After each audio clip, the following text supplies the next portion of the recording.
want to talk real quick about some of our scapular expressions and pelvic tilts, which is small body positioning that helps with everything from living without back pain to doing advanced techniques like handstands and planche, right? Control over these small body positions is also going to help prevent injury and so on. If we do it right and crispy and lovely, then each rep is going to count just a little bit more.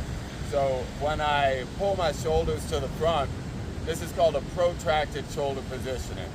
And when I pull it to the rear, it's called a retracted shoulder positioning. And you can try and warm this up by just touching those two coordinates, protract and retract and protract and retract, and you're just looking for a little bit deeper access each time. And then the scapula can also elevate, meaning go closer to the ears, and depress, but I'm not just relaxing my shoulders, I'm pressing down through this, right?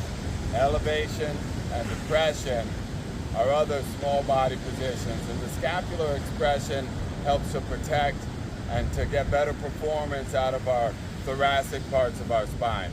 And as we go into the mid-back and the low back, we need to call upon our pelvic tilt. And if you've ever had a good strength coach, they've talked about pelvic tilts or practice gymnastics. It's key to everything from living without that low back pain, like I said, to doing advanced techniques like handstands and planche and all of this stuff.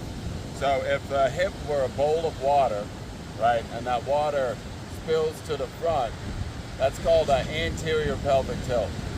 And when it spills to the rear, that's called a posterior pelvic tilt. I'm clenching my butt and the tailbone drops, right? And with the anterior tilt, the tailbone lifts.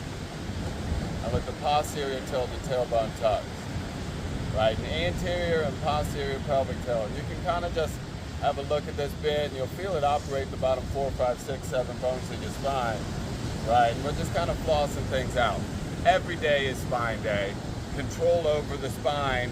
The spine initiates all movement, so we can pair them into things like the hollow body, where I've got the tucked tailbone, right, and the protracted shoulder, or the hollow back with the retracted shoulder, right, and the lifted tailbone, you see. And you'll be hearing me call these out if you join me on the beach or in my instruction videos. If you're practicing on your own, keep an eye on your spine and all of your movements. We'll look forward to seeing you, and if we don't see you on the beach, have a happy practice.